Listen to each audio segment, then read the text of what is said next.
Oi, gente, eu sou a Tati Bernardi e este é o A Que Pauta Chegamos, um podcast da Folha para quem ainda se surpreende com tudo que está acontecendo no Brasil e no mundo.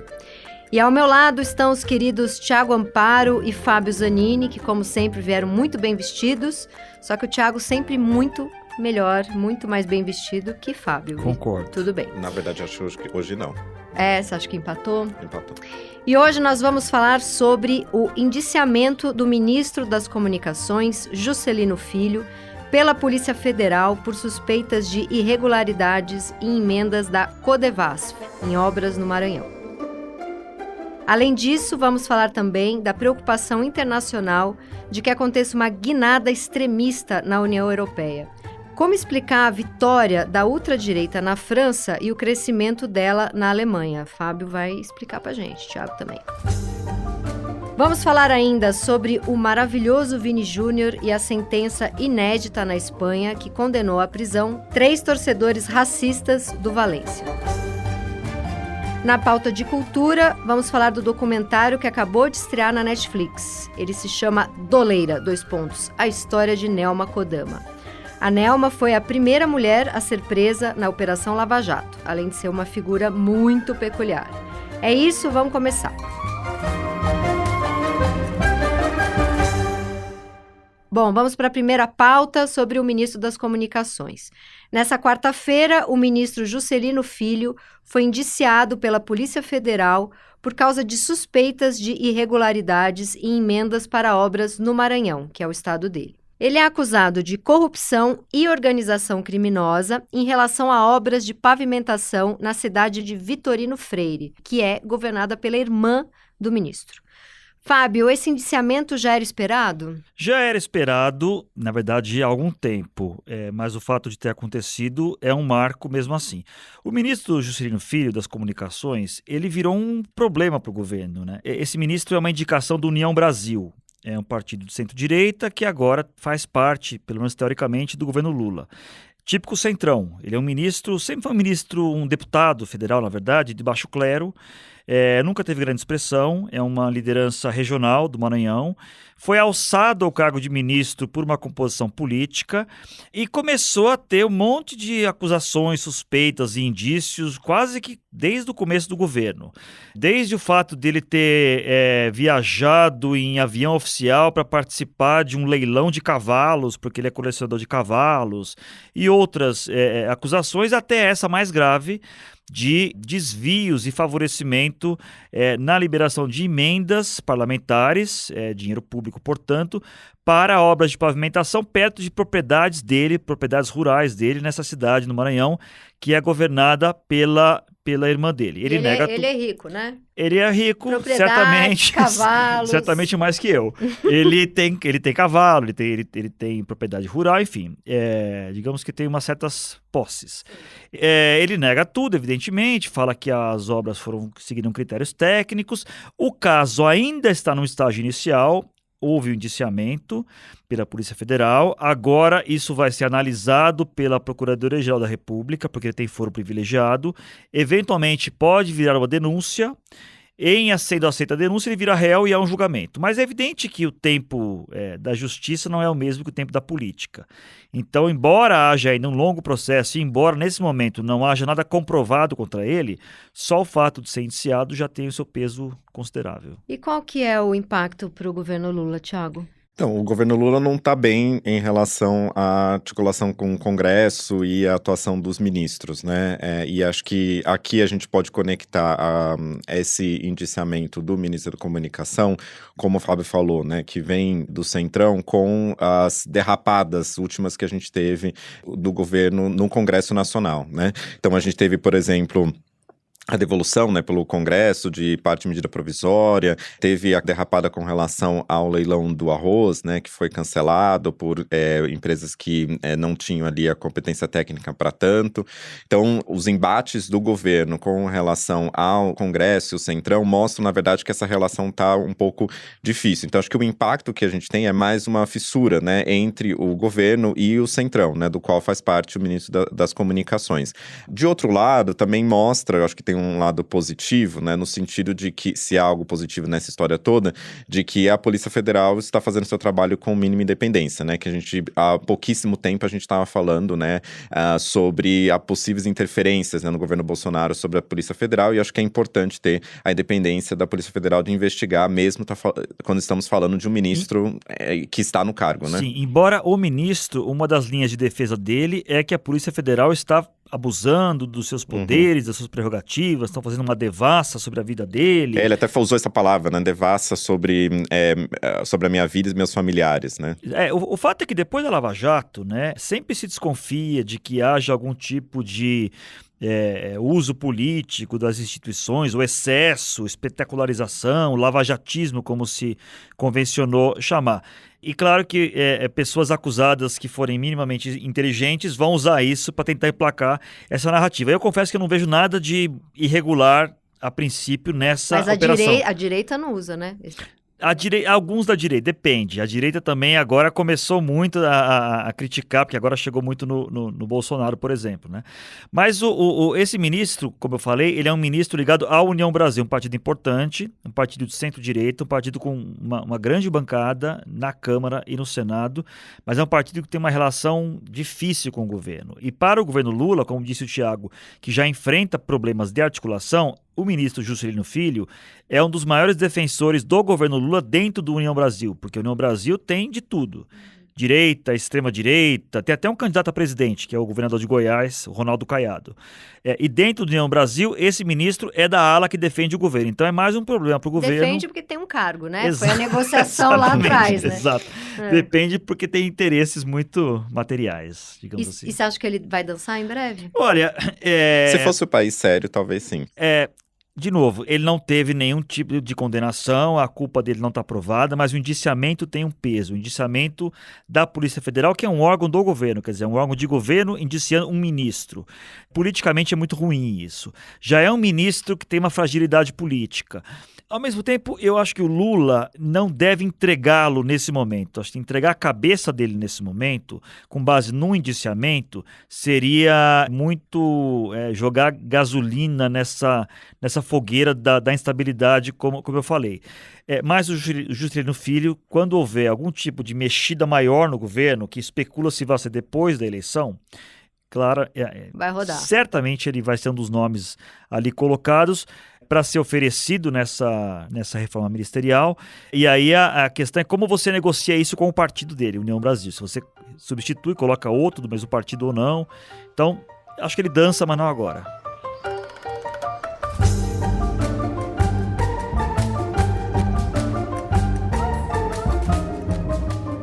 Bom, vamos falar agora sobre os eleitores da União Europeia que na última semana votaram para escolher o novo parlamento do bloco. E o avanço da ultradireita causou bastante preocupação para líderes de vários países e linhas políticas. O pior abalo foi na França, né, Fábio? O Macron decidiu dissolver o parlamento, convocar novas eleições. Como que funciona isso? Na França é um sistema misto, tem um presidente muito forte, que é o Macron, mas tem um primeiro-ministro também, indicado ali de acordo com a maioria no Congresso Nacional, na Assembleia. O presidente tem o poder de dissolver. O que é dissolver? Né? É chamar novas eleições para a Assembleia Nacional Francesa, para o Parlamento francês. Ele não era obrigado a fazer isso, mas o recado das urnas do Parlamento Europeu foi muito forte. Essa eleição europeia, embora seja para uma instituição supranacional, né, internacional, na prática, ela acaba, em muitas circunstâncias, servindo para os eleitores mandarem um recado para o seu governante. E o Macron, hoje, é um presidente, já antes dessa eleição, já era um presidente fragilizado, contestado. Politicamente, ele teve derrotas, ele gerou muita polêmica com uma reforma da Previdência que ele quis aprovar meio na marra, enfrentou protestos. Então, o Macron, que assumiu, ele está no segundo mandato já, como um presidente muito forte, jovem, dinâmico, hoje ele está bastante questionado e fragilizado. Então, ele, de uma certa forma, faz uma aposta ao chamar novas eleições, de que vai tentar construir uma nova maioria no Congresso, no parlamento francês. Mas e ele assim, pode? Ele está inventando uma data de nova eleição? Como Ele que pode. funciona? Ele pode chamar eleições antes do prazo, justamente por causa da prerrogativa do presidente. Lá o sistema dele, o presidente tem essa força na França, o sistema particular deles. O risco que ele está correndo, e é muito grande, é que, da mesma forma que a extrema-direita francesa, que é o partido chamado Renovação Nacional, na Marine Le Pen, teve uma vitória estrondosa na eleição para o Parlamento Europeu, que isso se repita na eleição nacional e assim tenhamos um primeiro-ministro ou uma primeira-ministra extremista, de direita, que terá que governar junto com um presidente mais de centro, que é o Macron. Uma das análises possíveis, que eu estava lendo sobre de analistas francófonos, é que basicamente uma das hipóteses é de que, caso isso aconteça, né, o que o Fábio estava falando, ou seja, caso essa vitória dos extremistas de direita que aconteceu no Parlamento Europeu, caso ela se repita na Assembleia Nacional Francesa, o que poderia acontecer é de que eles ficam vulneráveis, porque eles, uma vez você no poder, né, você fica vulnerável a críticas com relação às políticas que você escolhe. E aí depois, para as eleições presidenciais, depois de alguns anos, eles já vão ter vai ser um teto de vidro, né, nesse sentido. Então acho que essa é uma teoria interessante para a gente tentar olhar que não é só um gesto altruísta de dizer vamos escutar o povo francês ou algo dessa natureza, né? Eu acho que talvez tenha um cálculo político mais complexo ali, que olha, vamos criar ali um teto de vidro para que eles estejam no poder e aí eu possa ter mais críticas com relação à eventual atuação deles, mas o Macron, né, como é esperto, né, tá colocando isso como vamos ouvir o povo falou. Com certeza, né, dentro dessa lógica. Vamos ouvir o recado das ruas, o recado das urnas, e aí, inclusive ele fala isso no discurso que ele fez para chamar novas eleições. Ele também é uma pessoa muito esperta politicamente, muito astuta, tem esse cálculo também. Porque o grande risco, né, do ponto de vista do Macron e de grande parte dos democratas franceses, é que em 2027, quando é a próxima eleição para presidente da França, que é um cargo ainda mais forte que primeiro-ministro, aí a Marine Le Pen, que é a representante da direita radical, da ultradireita, que já tentou ser presidente 2 vezes e perdeu as 2 para o Macron, vai tentar pela terceira e aí ela ganha, né? Então, você colocando agora um primeiro-ministro de direita mais radical, você pode tentar esvaziar isso. E esse avanço da ultradireita lá, você acha que tem a ver com isso que você falou do enfraquecimento dele? Certamente. Ele é um presidente já em segundo mandato, ele não pode disputar um terceiro mandato, as regras não permitem. É o que se chama, na gíria da política, de pato manco, né? Ele ainda está no poder, mas o café dele está esfriando, digamos assim, né? Ele não tem mais... Conforme o tempo passa, ele vai perdendo poder porque começa-se a pensar em quem será o sucessor. Esse caso da França na eleição europeia, na verdade, a França e a Alemanha, que a gente vai falar um pouquinho daqui a pouco, são casos mais extremos, né, de países muito importantes em que a extrema-direita teve um resultado muito bom para ela. Mas, de maneira geral, no conjunto do bloco dos 27 países, partidos mais de centro-direita, centro-esquerda, os liberais, tiveram um resultado razoável. Então, também falar de uma guinada radical, uma guinada extremista no continente europeu, embora haja sinais de que a extrema-direita cresceu, também me parece um pouco exagerado. Aqui quando a gente olha a fotografia, né, o que a gente tem? A gente tem a manutenção do centro como a principal força no bloco europeu, aqui do ponto de vista da União Europeia, né, não da França especificamente. Você tem avanços da extrema-direita, especialmente na Alemanha, né, onde o partido de extrema-direita foi segundo colocado, e você tem na França, né, essa vitória. E a Itália também, né? Na Itália, que já tinha a primeira-ministra, né, de extrema-direita. Então, mas ao mesmo tempo que você tem essa maior expressão da extrema-direita, o centro conseguiu se manter. Agora, é parecido, fazendo uma analogia, claro, guardadas as devidas proporções, com relação ao que aconteceu no contexto brasileiro, quando a gente fala da ascensão do bolsonarismo, né? Que o bolsonarismo, ele acaba ocupando, né, a extrema-direita no Brasil acaba ocupando um espaço que, na verdade, era ocupado anteriormente por centro-direita, né? Como, por exemplo, o PSDB e outros partidos parecidos, né? É o que está acontecendo no bloco europeu, ou seja, você tem uma manutenção do centro, mas a extrema-direita, ela acaba comendo, né, os assentos, na verdade, daqueles que são mais dos liberais, de parte da centro-direita, etc. Então, tem uma radicalização nesse sentido, o que influencia tanto as políticas do bloco, porque aí analistas vão falar que, provavelmente, algumas políticas, como a questão de imigração, pode ser anti-imigração, pode ser fortalecido, o acordo com o Mercosul também, né, que já estava mal, vai a pior. Então a gente tem um cenário diferente, mas não é que mudou radicalmente. O que aconteceu foi, você teve manutenção do centro como uma força política importante, tá na frente, mas a extrema-direita ali em ascensão. Então o que preocupa é o avanço, mas não que passou os partidos de centro. O que preocupa é o avanço e preocupa também um pouco isso que o Thiago falou, a naturalização das ideias da extrema-direita no mainstream, né?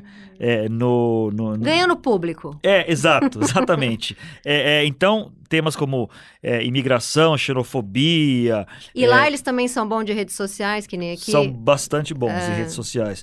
Então, esses temas que eram temas 10 anos atrás, temas proibidos, radicalizados, começam a entrar nos partidos mais de centro. Isso que eu acho que é bastante preocupante essa radicalização, também. por exemplo, quando a gente está falando do partido de extrema-direita da Alemanha, que foi em segundo, de parte da liderança com frases, né, e atitudes simpáticas ao nazismo. Esse partido alemão, que é o AfD, ele é tão extremista, mas tão extremista que até o bloco europeu extremista expulsou eles. E são supremacistas também? Nesse sim, grau? Relativizam o nazismo e por aí vai. Um dos líderes falou que nem todo mundo das SS, que era a organização paramilitar nazista, era ruim, por exemplo.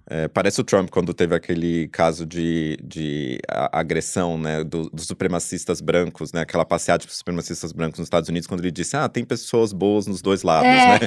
Tem uma galera nazista aí do bem. Então, é mais ou menos isso, assim. Mas na Alemanha, acho que é uma coisa interessante, né? Eu vi muita gente postando no Twitter falando assim, na verdade, o Muro de Berlim não caiu ainda, né? Porque você tem uma divisão entre o leste e o oeste da Alemanha. Só que o problema é que no lado leste, o que substituiu a força mais conservadora, centro, direita, etc., foram os extremistas, né? E aí uma parte da discussão ali é também a cooptação, né, desse radicalismo e a naturalização desse radicalismo no leste europeu, né? Que, claro, um dos motores para a extrema-direita é aquela ideia de ressentimento. E a gente viu também isso no bolsonarismo, que é essa ideia, assim, de esqueceram da gente, a gente é excluído, seja qual grupo for, seja o caminhoneiro, seja... Os intelectuais odeiam, os acadêmicos, seja o agroboy, seja quem for, entendeu? Então, essa ideia de o ressentido, muitas vezes estimulada esse sentimento como articulação política pela extrema-direita. Aqui no Brasil, isso a gente vê bastante em relação à esquerda, os intelectuais que leem livros, como se os livros fossem a ameaça. E aí, isso é muito nutrido no contexto europeu, no contexto alemão especificamente, quando você tem uma visão, muitas vezes, de que o oeste, né, a parte da Alemanha ocidental, mais rica e que ignora, né, supostamente ignoraria a parte oriental, então, portanto, não recebe recursos a contento, etc. Então, essa visão de ressentimento é muito nutrida pela extrema-direita na Alemanha. E aí a gente tem esses resultados, como o Fábio estava falando. Tiago, e nesse momento que a gente tem tanta preocupação com o aquecimento global, como é que a gente explica essa perda tão grande de espaço dos partidos verdes europeus? Então, realmente eles perderam, né? Ainda tem uma porcentagem importante, mas eles perderam 1/4 dos assentos. Eles perderam 18, eles têm 53 agora. Então, é de fato uma perda significativa. Primeiro, eu acho que tem uma questão importante que boa parte das questões ambientais, elas foram incorporadas por outros partidos, né? Mesmo a partidos de centro-direita, esquerda, centro-esquerda. Então, isso foi incorporado em outros partidos. E segundo, acho que tem uma questão também de mobilização, né? Porque os mais jovens, né, em geral, assim, que muitas vezes colocam em pesquisa de opinião mais alto, né, a preocupação com relação ao meio ambiente, ao clima, eles podem estar sendo mobilizados por outras forças, como, por exemplo, do extremismo de direita, né? Então, o que é bem preocupante, né? O que significa que a questão ambiental e climática, que ainda tem uma força de mobilização, ela pode estar perdendo essa força para outras pautas, como a gente está falando do ressentimento, né? Quando a gente está falando da extrema-direita. Então, continua, assim, como uma força importante, mas caiu bastante, e eu acho que, em parte, porque foi incorporada pelos partidos mainstream, né? Os partidos já tradicionais, e também tem essa ascensão não, porque a ascensão da extrema-direita, ela ocupa alguns postos, né? Seja seja dos liberais, seja dos partidos verdes, e teve essa perda considerável. Na Europa também rola essa atmosfera de que a extrema-direita, que são os revolucionários, né? Em alguns países, sim. Em alguns países, sim. Eles se colocam dessa forma, né? Isso é um fenômeno um pouco global. Em países como a Espanha, por exemplo, tem o partido Vox ali que se coloca como de vanguarda, enfim.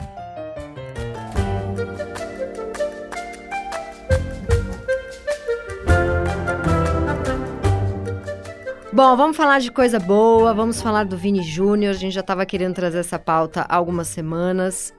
Em sentença inédita na Espanha, torcedores do Valência, que cometeram insultos racistas contra o jogador, foram condenados a 8 meses de prisão.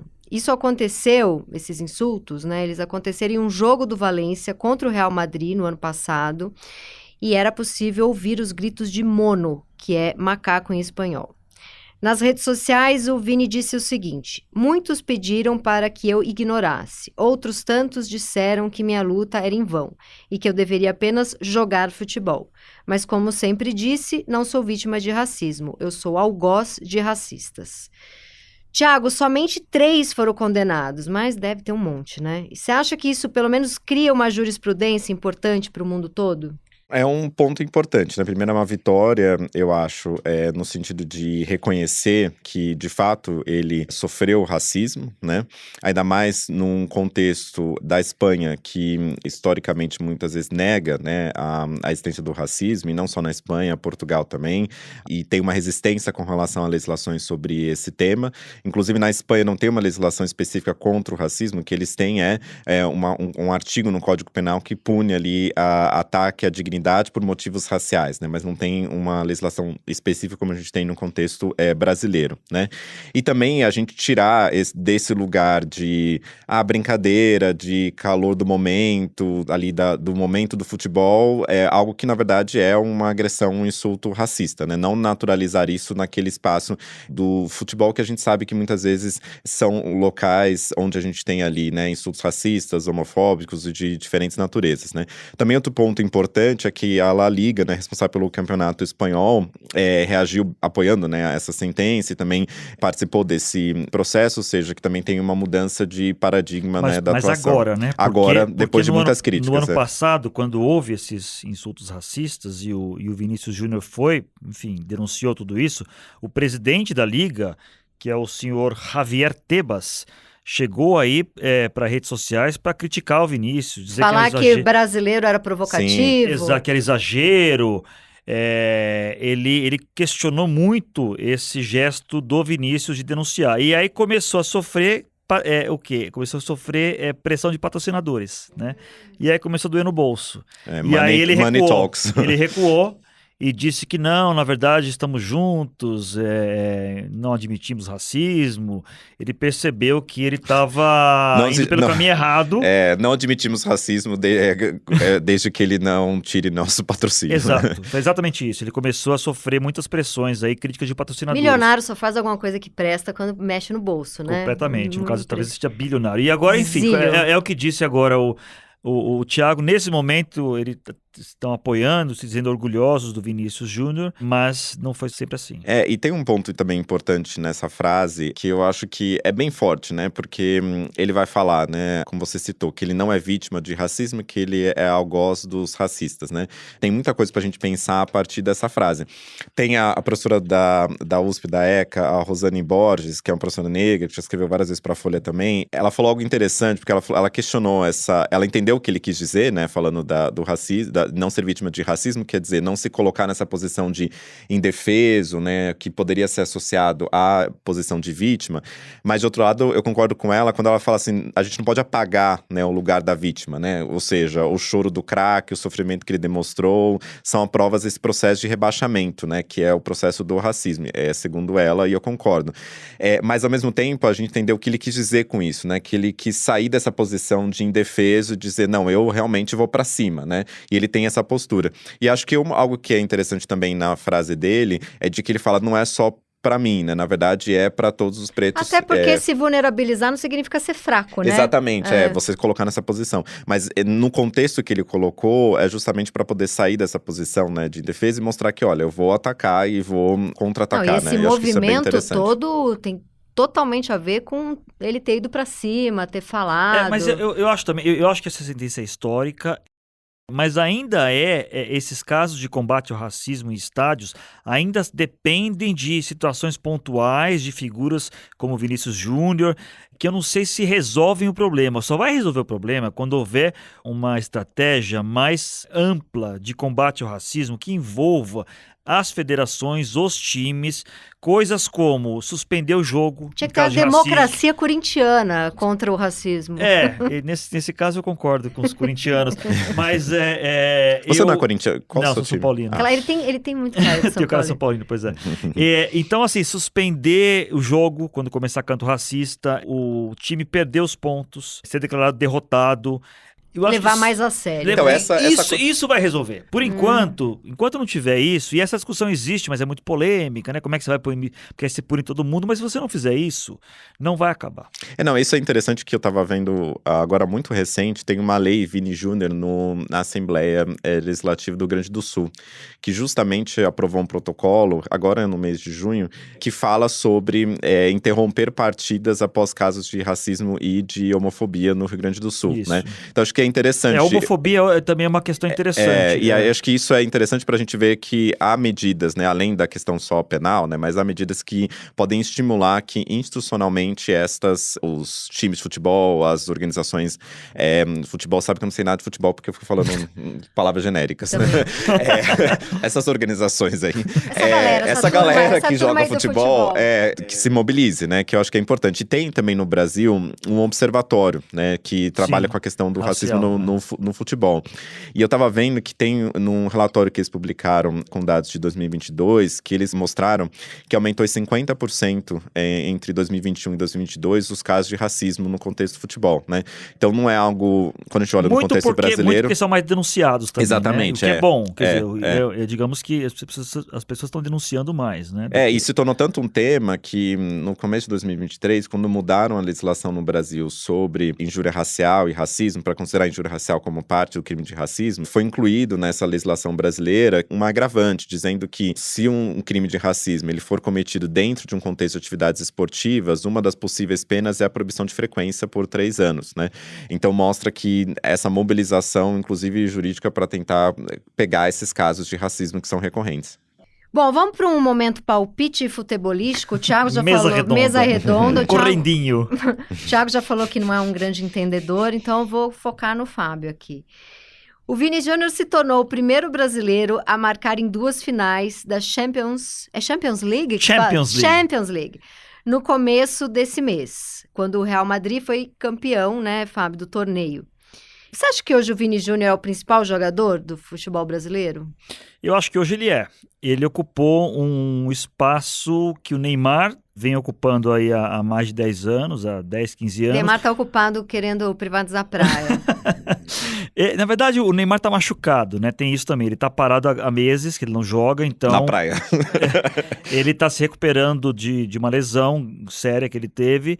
Então, o Vinícius Júnior cresceu muito nesse período, ocupou esse espaço, tem chances reais de ser o escolhido o melhor do mundo, que é uma eleição que todo ano é feita pela FIFA, que faz tempo que o brasileiro não ganha. Falou-se muito do Neymar ganhar esse prêmio em anos passados, mas acabou nunca ganhando.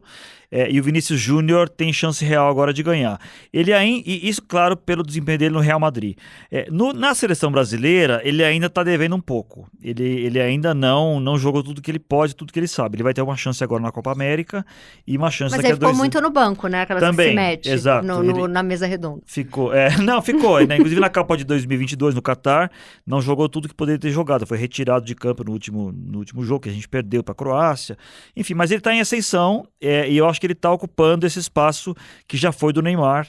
E mostra uma renovação. Ele tem uma idade muito menor do que o Neymar. É uma nova geração que está chegando aí dele, Rodrigo, Endrick e outros. Você falou do Neymar machucado, eu lembrei daquele meme da Copa, que eu acho que eu nunca ri tanto, que ele caía, rolava, ele ia rolando a Europa, a Ásia, ele ia pra Marte rolando. Essa é da Copa de 2018. Era muito bom, muito bom. Mas você falou que, falando em mesa redonda, né, já que a gente entrou nessa pauta, uma coisa que aqui no nosso grupo ficou, de WhatsApp do podcast, ficou assim super em discussão ontem, foi que o Fábio descobriu, na verdade, que apesar de eu não sei nem chutar uma bola, eu sou sobrinho, o meu tio é o Silva, que quem conhece de futebol, aliás, Fábio, conta quem é o Silva. Porque... O Silva era jogador do Juventus, da Moca, o moleque travesso aqui de São Paulo, e fez um gol de bicicleta, um golaço de bicicleta contra o Corinthians, no final dos anos 80, salvo acho que é 89. E é um gol famosíssimo esse, os corintianos, obviamente, não gostam desse gol, eu como São Paulino adoro esse gol.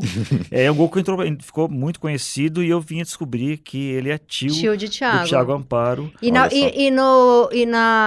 No podcast que a gente gravou na semana passada, a gente descobriu que irmã de Thiago é pastora. Sim. Então, a cada tema é um parente. Exato. A gente Sim, eu sou muito multiverso. Muito, maravilhoso.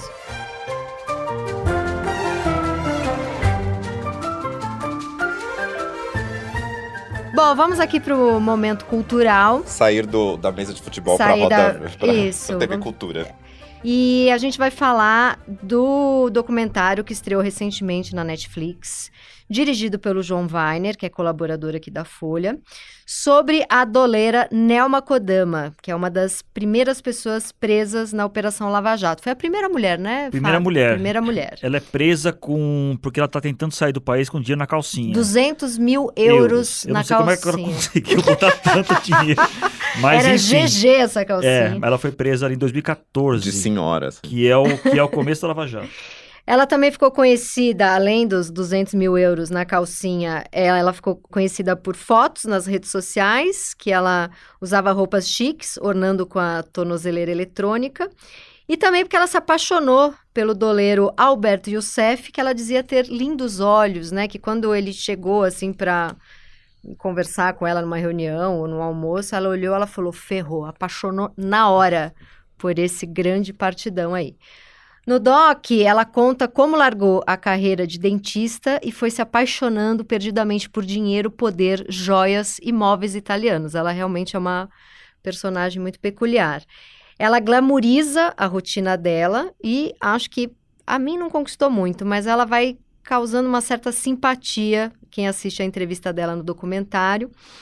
E ela, uma hora, ela se dá conta, né? Que ela vai falando daquela vida maravilhosa dela e uma hora ela para e fala, mas era ilegal, né? Como se fosse, assim, um mero detalhe. Ops, era crime. Bom, repetindo, o nome do documentário é Doleira, a história de Nelma Kodama. E eu queria saber se os senhores assistiram ou se sabem sobre Nelma Kodama. Eu acompanhei bastante a história da Nelma Kodama porque eu era editor de política da Folha na época da Lava Jato. E embora ela seja essa pessoa folclórica, né, essa figuraça, como a Tati colocou, ela tem uma importância muito grande para a Lava Jato. Especialmente do começo da Lava Jato, porque ela é a primeira pessoa presa, ela faz uma delação, ela era uma doleira. Doleira eram as pessoas que responsáveis por lavar o dinheiro desviado de corrupção da Petrobras e outras.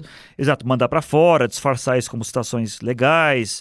Então ela denuncia esse esquema, ela entrega algumas figuras e ela tem um papel importante em convencer outras pessoas presas a fazerem delação também.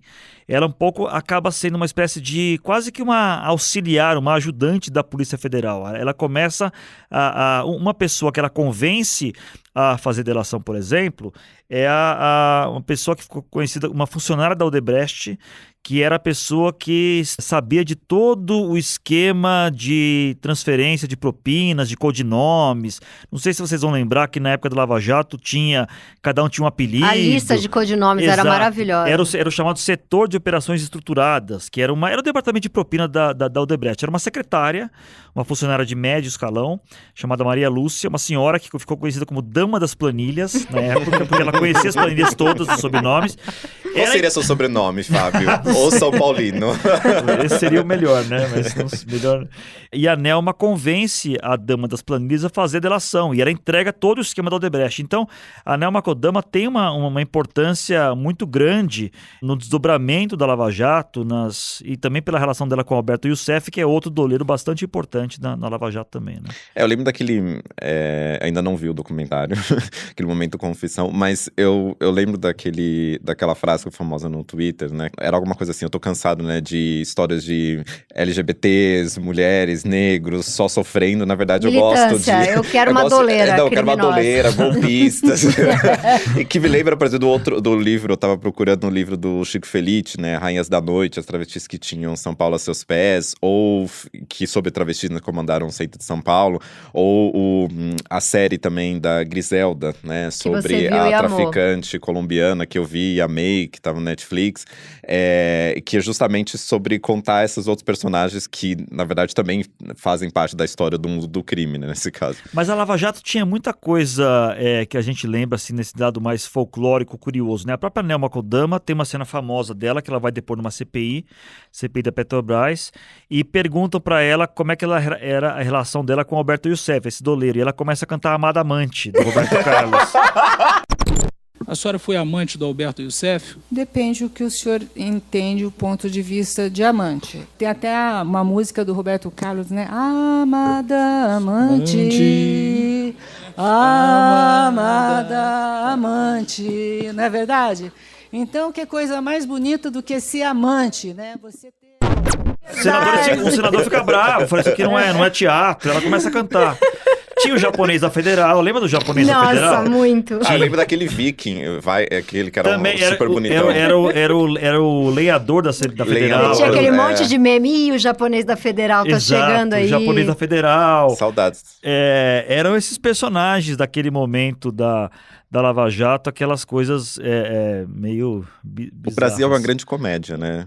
Tragicômica. Tragicômica. Tiago, tem uma hora ali que no documentário fala que ela recebeu um benefício de indulto, né? Que foi um decreto natalino do Temer, que ele fez em 2017. Como é que funciona esse benefício do indulto? Então, indulto, Tati, basicamente é você extinguir a pena dos condenados com estabelecendo alguns requisitos, como, por exemplo, bom comportamento, tipo de crime, etc. E é muito comum que isso seja feito na época do Natal. Do Natal, né, mas eu fiquei na dúvida, porque, ela foi condenada por evasão de divisas, corrupção e organização criminosa. Eu tô um pouco confusa, porque aí deram a ela 18 anos de prisão, mas na delação premiada diminuiu a multa. E também ela teve esse benefício do indulto que o Temer fez um decreto natalino em 2017. Ela tá em prisão domiciliar? Ela tá de tornozeleira eletrônica para sair? Ela tá de tornozeleira eletrônica. Ela chegou a ser presa, fez a delação, com isso ela conseguiu benefícios e ela ainda tem que cumprir essas medidas cautelares, que a tornozeleira é a principal. Ela tem proibição, obviamente ela não pode atuar mais com o sistema financeiro, ela tem que procurar outra coisa para fazer da vida. Talvez seja, inclusive, ser personagem de uma série de televisão. E ela sempre falava que queria muito seguir essa carreira artística, né? Que tinha uma veia artística de produções de TV. Ela tem esse sonho de escrever livros e por aí vai. Fazer podcast. Fazer podcast, eventualmente. Mas ela tá no processo final de pagar a pena dela do que ela fez.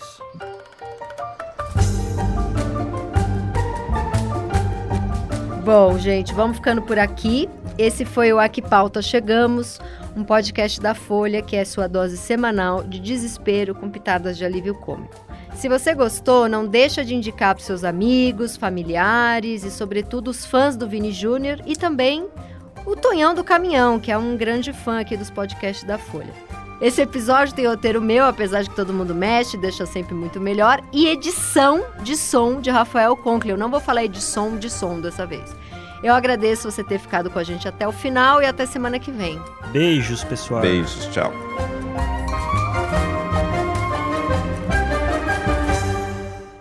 E edição edição, eu não consigo falar edição, eu falo Edição de edição. som. Não, e só uma coisa. É.